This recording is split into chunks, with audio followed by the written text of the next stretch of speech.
All right, what's going on, guys? It's Mike from Two Sons Racing again, here to compare the rear water crossover between the stock Mitsubishi 6G75 and the 6G74 Diamante. Now, I will let you know before we start off, this is not a stock Diamante setup right here, okay? So, the triangle is very specific to what it is. So this is a stock Diamante water outlet right here. However, this came off a 6G72 dual overhead cam because it's got the tall thermostat housing. The Diamante one only had the water neck. It didn't have the whole housing right here. So this is a 72 dual overhead cam part. Easily available, easily to obtain. I may go back and take the other one that's at Go Pull It right now. But the kicker, or the pain in the butt, I should say, between the two of them is because of the water outlet. So with that being said, this is actually backwards. Sorry. There we go. So now these are actually in the same direction. So we see when this is mounted on the back of the motor like this, the outlet is pointing towards the firewall, because remember, the motor is going to be 180, how it sits in an eclipse. So the heater hoses, wrong direction. The water crossover, or for the throttle body heat, is in the wrong direction, which we're getting rid of anyway, because screw having problems. It's Florida. I don't need throttle body heat. So the cool thing about these is, while back, little company, you may have heard of them, called Holly, who owns Mr. Gasket and a bunch of other things, was having this really awesome, like, warehouse clearance sale fittings for insanely stupid prices. And I mean insanely stupid prices. Like, I think I picked these fittings up. They're normally like $9 or $10 each. I picked them up for like 58 cents. I regret I didn't know it sooner. A big shout out to my buddy Ben Pritzel, Tammy2 GTO on Instagram, big old 68 as I know him. No, Tammy2 GTO, yeah, that's it. And then big old 68, the number 68 on Instagram. Real cool cat, has a beautiful Cosmo purple GTO. Love that car. Wish it had a wiggle stick, but he likes an auto, so I don't judge the man. It's still fast as fuck, boy. So when we're looking at it, obviously both of these are going in the wrong direction. So the 75 is completely out of the question. It would cost so darn much to cut that, weld it closed, blah blah blah. It was just way easier to hunt down a Diamante with the 6075 in it. And again, the outlet is from a dual overhead cam Mitsu. Would this have worked as is and I could have put something remote inline for a radiator cap? Absolutely. Do I care about doing all that? Absolutely not. So again, this is probably going to be a problem anyway, because this motor is significantly taller than a 72. So when we put this in, that might be punching my hood. So that's probably going to have to get, I mean, if I'm going to do this, I'm going to probably cut it flat, bring it down however far I need, re-weld, put this in a better position. That barb is trash, so that's going to get cut off, drilled. Probably might tap it out if there's enough meat to tap it, and put a nice brass fitting in there so it's replaceable. Which brings me to why I'm crazy and I bought all these fittings. So again, these are going in the wrong direction. Just held in with an O-ring, and then it actually bolted to the block on the 74. This one here is weird because it does this weird thing here, so you gotta...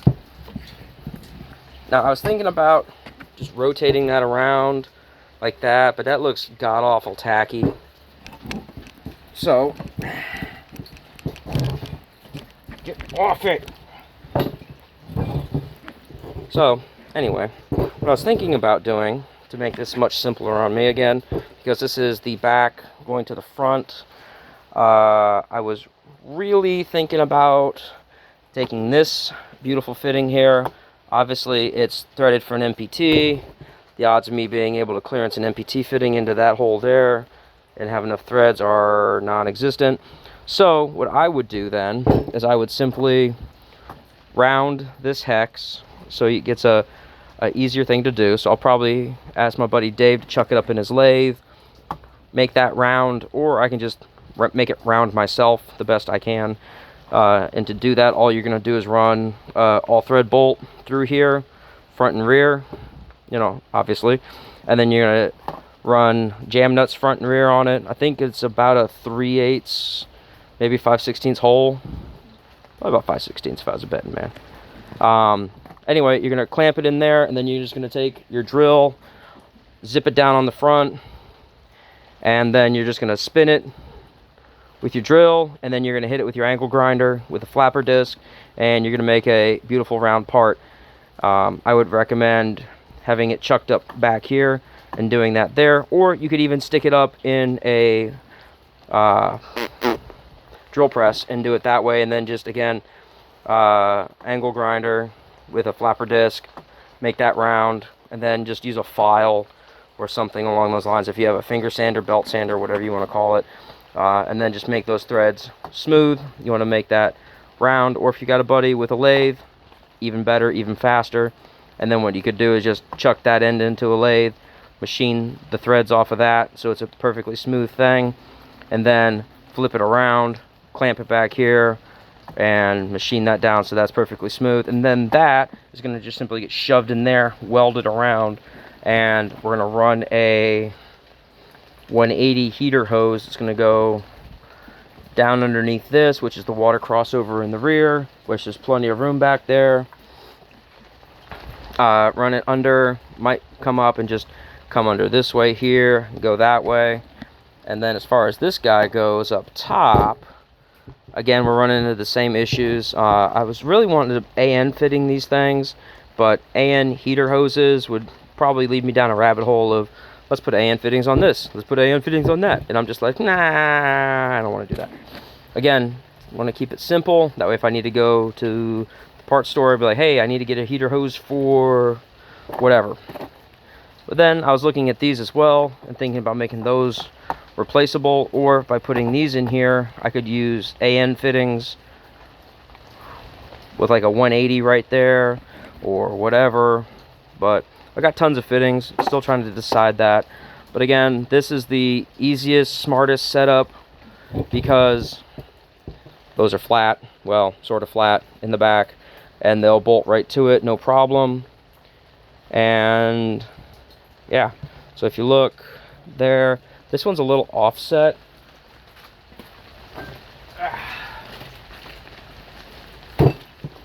But you're like, oh no, and it's like, no, it's fine, it's fine. This one's offset too. So yeah, that was my first like, oh my god. But yeah, so that's that. You also have to remember too, on these heads, whether it's the Myvec, non-Myvec, that's why they have a front and a rear mark on the valve cover, because it's whatever placement the cylinder head is, because these cylinder heads are identical. Front, back, left, right, it doesn't matter.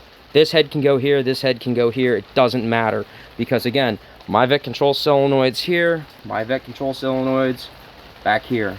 So again, that's why these heads are interchangeable. That's why you can take the intake manifold, the lower plenum, and flip it 180, and it doesn't care, because it's meant to be able to do that, depending on the placement of the motor in the vehicle. So maybe Mitsubishi was like, hey, maybe we might have some hot rodders that want to put this thing in their, you know, shitbox 3000 GT or Dodge Stealth. But yeah, so that's just a quick comparison of these two things here. We're gonna go ahead and pause it. We're gonna move on to show the differences in the size of the throttle bodies between the drive-by-wire 6G75 Myvec and the 6G74, or even the 3000 GT. And there is a significant difference between the two of them. Do I think it's really gonna matter? No. Can you bore out the 6G72 dual overhead cam throttle body? Absolutely. Would you want to in an NA application? Probably not.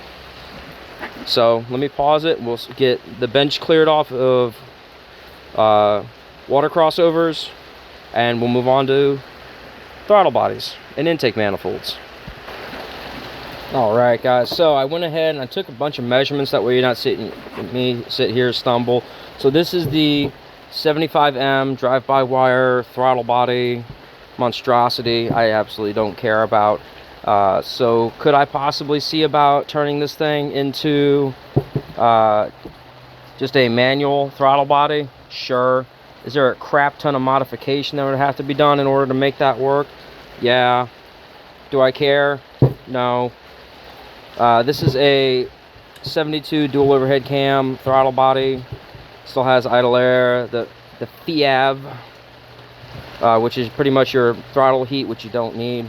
So the measurements that I took are, the throttle body itself has a 2.36-inch bore here. Gasket relatively the same, because as you see, it's got this particular area for the idle air control that it's got to go to. So gasket fits pretty tight to the bore there. Now the actual bore here on the 74 throttle body off the Diamante is actually 2.75 inches inner diameter here. So that's a lot of room for a big throttle body upgrade. I'm just putting that out there, which is eventually going to be the end goal. So with the 75, as you can see, it's just a hole with 4 simple bolts. And you can see that gasket leaves a big old ring around the edge here for where it looks like it could get hogged out. So this actual measurement opening here measures in at 2.63 inches, which is 0.385 inches of a difference, which is nearly 3/8 of an inch larger, as you can see here. 0.375 equals 3/8. So it's 3/8 and a kiss more of that. Now, the actual throttle body, the actual throttle body here diameter is 2.575 inches. The hole right here is 2.63 inches. Again, that's where the hole, this hole is 3/8 larger than this one, and there may not be enough room to hog this out enough to create to this diameter, regardless. So yeah, so that's where we end up at. So 2.705 inches actual hole diameter here versus 2.63 inches, or excuse me, 2.745 inches for this hole down here. So, or 2.63. So this hole is actually bigger than this hole. So the 74 Diamante hole is bigger than the 75 Myvec hole. Holes. But that's really it for those. As you can obviously tell, the difference between the 74 intake up top and the much larger plenum of the 75M, which takes advantage of those variable valves on the inside. It's VVTI, if you will, variable valve timing. But yeah, that's going to be and again, the biggest thing is going to be, unfortunately, these are both going to be driver side, unless I want to go ahead and saw this off and flip it 180 to run piping that way.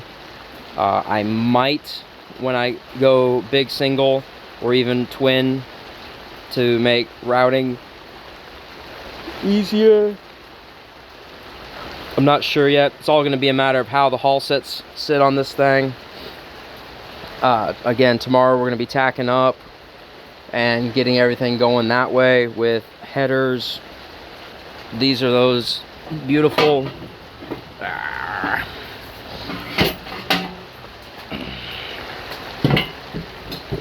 beautiful long tube headers. And again,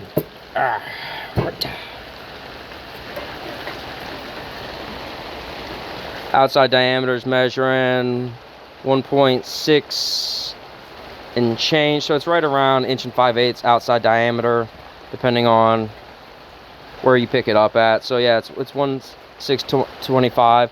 Just a matter of where it's wrapped up at, yada yada. You can see these weren't the best formed, but again, I picked these headers up for $50 for the pair.